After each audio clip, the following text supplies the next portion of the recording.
Assalamualaikum and welcome all the viewers to Sky IT Tips.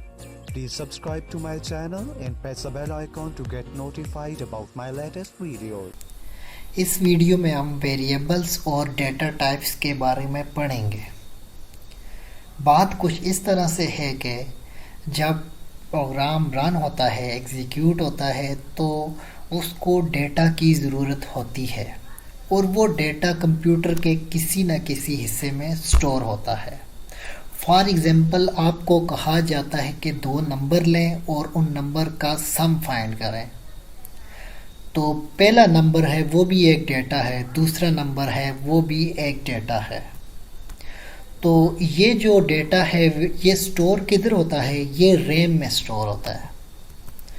तो हमने दो number RAM में स्टोर कर दिए। फर्स्ट नंबर है 10, ये भी डेटा है। दूसरा नंबर है 20, ये भी डेटा है। अब हमने इन नंबर का सम फाइंड करना है। इन नंबर को हमने नेम दे दिए। फर्स्ट नंबर को हमने नेम दे दिया A और दूसरे नंबर को हमने नेम दे दिया B।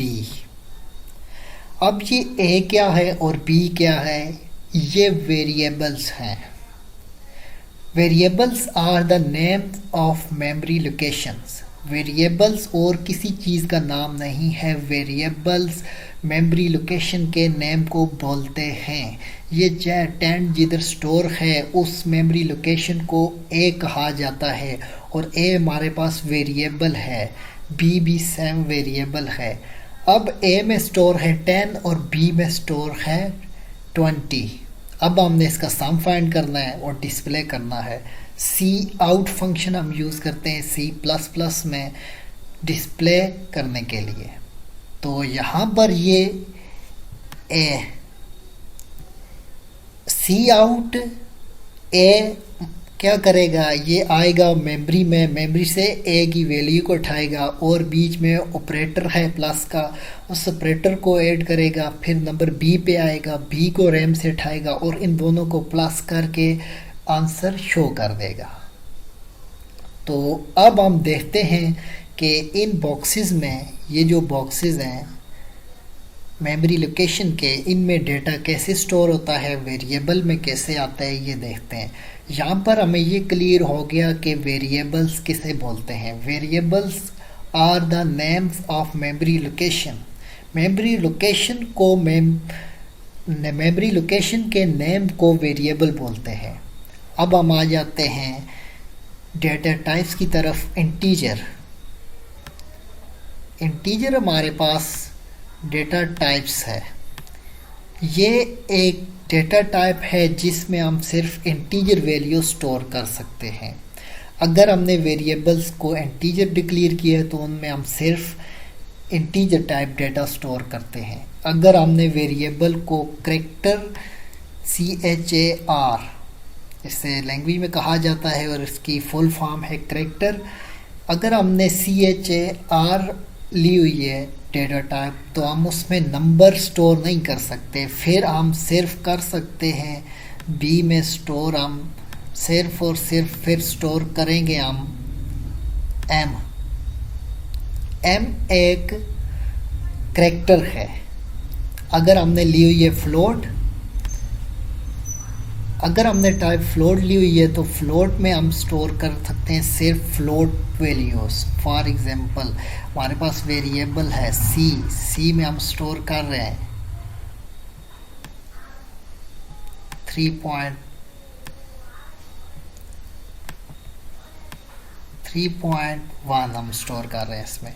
तो ये कुछ मोस्ट यूज़फुल जो डेटा टाइप्स हैं वो हैं इंटीजर, कैरेक्टर और फ्लोट। अब हम नेक्स्ट चलते हैं। अब हम देखते हैं रैम में कैसे डेटा स्टोर होता है कोडिंग के ज़रिए, कैसे बॉक्सेस बनते हैं, कैसे मेमोरी रिजर्व होती है। अब आ जाते हैं हमारे पास ये कोडिंग वाला हिस्सा। ये हमारे पास जो इस साइड पर हम कोडिंग करेंगे और इधर हम रैम में डेटा देखेंगे कैसे स्टोर होगा। फर्स्ट जो स्टेटमेंट है ये है इंट ए बी। इसका क्या मतलब है, दो वेरिएबल डिक्लेयर हुए हैं ए और बी। अब मेमोरी में देखें दो लोकेशन रिजर्व हुई ए और बी। ये हमारे पास वेरिएबल ए के लिए मेमोरी रिजर्व हुई और ये हमारे पास वेरिएबल बी के लिए। और नेक्स्ट हमारे पास है int sum is equal to 0।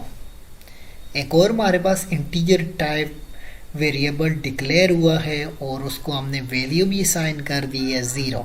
ये हमारे पास सम वेरिएबल डिक्लेयर हुआ है, मेमोरी में उसकी लोकेशन रिजर्व हुई है और उसमें हमारे पास डेटा भी स्टोर है, वो है 0। अब ये तीनों हमारे पास इंटीजर टाइप डेटा है, इनमें हम और कोई भी नहीं स्टोर कर सकते, किसी किस्म का डेटा इसमें स्टोर नहीं कर सकते, सिर्फ इन में इंटीजर टाइप डेटा स्टोर होगा। अब हम नेक्स्ट देखते हैं a is equal to 30। a is equal to 30। अब देखें a में हमने वैल्यू असाइन कर दी, स्टोर कर दी। जब वैल्यू असाइन की तो वो स्टोर हो जाएगी a में 30। सेम b में भी वैल्यू 50 स्टोर हो जाएगी, ये स्टोर हो गई। और नेक्स्ट सम में पहले वैल्यू थी 0, अब सम में हमारे पास वैल्यू स्टोर होगी a प्लस b। 30 प्लस 50 ये हमारे पास स्टोर होगी सम में 80 स्टोर हो गया सम में। और नेक्स्ट हमारे पास जो स्टेटमेंट है ये है सी आउट की। ये क्या शो करेगी, ये हमें स्क्रीन पे शो करेगी a plus b equal to 80। तो ये एक थ्योरेटिकल ओवरव्यू था। अब हम इस कोड को इम्प्लीमेंट करते हैं कोडिंग में।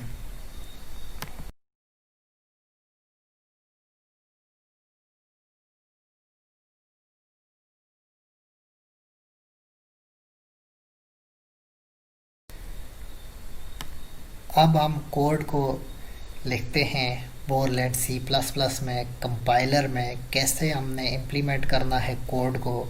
ये जो बेसिक कोड हैं जो हर प्रोग्राम में होते हैं वो मैंने टाइप कर दिए हैं। अब जो हमने थ्योरेटिकल सीखा कैसे स्टोर होता है वो हम इम्प्लीमेंट करेंगे और चेक करेंगे आया कि डिस्प्ले हो रहा है या नहीं हो रहा। अब मैं इधर लेता हूँ इंट a b। ये मैंने एक स्टेटमेंट लिखी इंट a b। इसका क्या मतलब है, इसका ये मतलब है कि दो वेरिएबल्स डिक्लेयर हुए इंटीजर टाइप के, दो मेमोरी रिजर्व हुई रैम में, एक का नेम है a और दूसरी का नेम है b। और नेक्स्ट हम करते हैं int sum equal to 0। Next क्या हुआ, सेम हमारे पास एक मेमोरी और रिजर्व हुई रैम में जिसमें हमने स्टोर 0 किया और उस वेरिएबल का नेम क्या है, उस मेमोरी लोकेशन का नेम क्या है, सम। ये आ गया।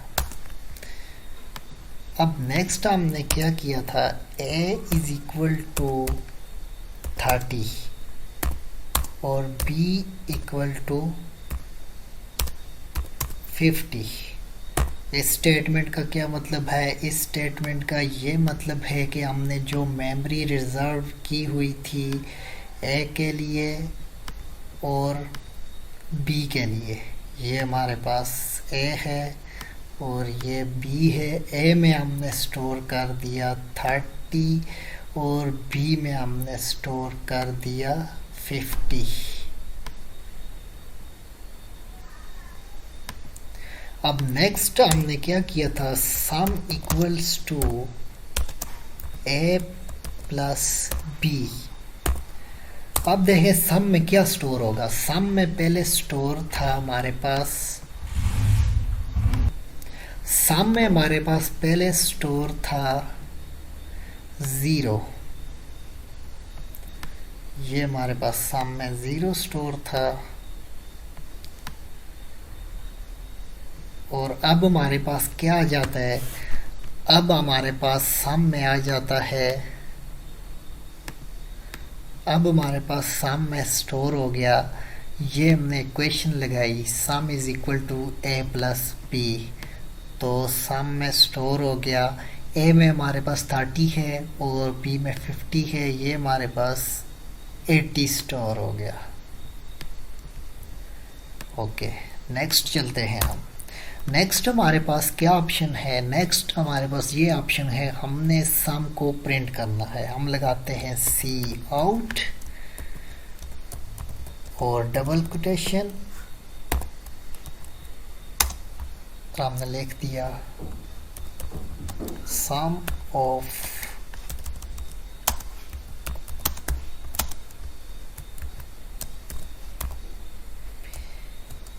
Sum of A plus B is equal to, हमने यहाँ पर सम वेरिएबल डिक्लेयर कर दिया और ये हमारे पास प्रोग्राम कंप्लीट हो गया।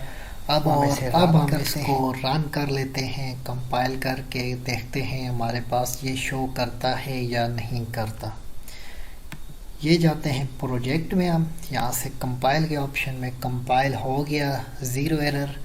अब हम रन करते हैं, ये हमारे पास आइकन है रन का और ये रन हो गया। आंसर हमारे पास शो हो गया, sum of A plus B is equal to 80। Okay. If you like the video, please share the video and like and press the bell icon button for more updates.